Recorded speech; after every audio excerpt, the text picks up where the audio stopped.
Pantukbolak Elementary School po ay nagpapasalamat sa Rotary International sapagkat binigyan niyo po kami ng isang napakagandang proyekto.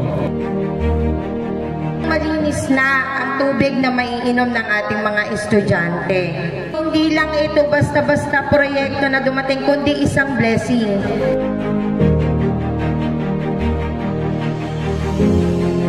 Kukunik na lang tayo, gawa tayo ng paliguan. Mga pumapasok na hindi naligo, pwede nang maligo rin. Siyempre, pasalamat tayo kay Lord sapagkat out of 53 barangays, 2 lang kayong nakatanggap ng solar hand facility, wasan facility. Dugo, pawis ang ginugol ni Ses at yung namayapang Pangulo, si Loy Ganya. Presidente po siya ng San Jose noong ako'y gobernador. Ang amin pong objective ay matulungan yung mga bata, magulang at saka mga guro na maging maayos ang kanilang pagtuturo sa pamamagitan ng pagkakaroon ng malusog na estudyante, hindi sakitin na estudyante, nagkakaroon ng tamang palikuran, malinis na tubig para hindi maabala ang kanilang pag-aaral.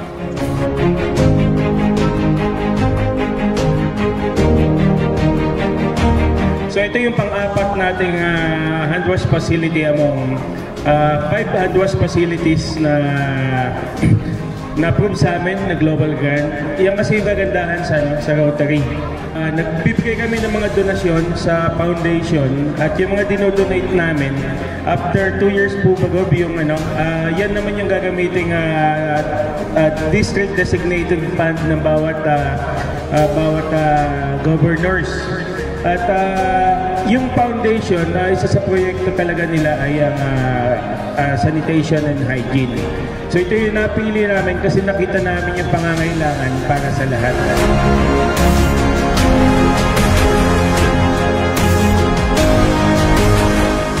Ang proyekto nito ay resulta sa pagtutulungan ng Rotary Club of San Jose Golden Harvest, Rotary Club of Talavera, at ng ating international partner, Rotary Club of Kiriu West.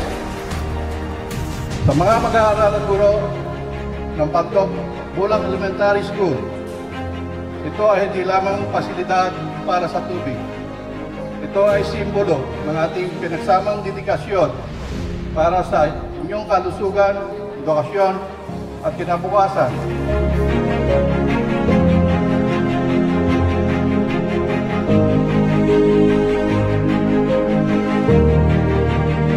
Karangalan at pribilehiyo ang maging bahagi ng proyektong ito na tiyak ay magkakaroon ng posibleng epekto sa aming paaralan lalo't higit sa mga batang mag-aaral.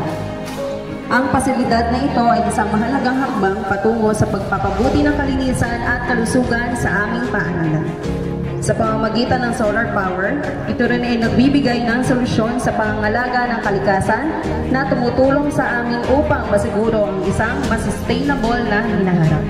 Kami po ay magtutulungan upang mapanatili at mapangalagaan ang pasilidad na ito at siguraduhin magagamit ito ng mga guro, magulang at mga mag-aaral. Ang proyekto pong ito ay hindi lamang isang simbolo ng progreso, kundi pati na rin ang pagkakaisa at pagtutulungan.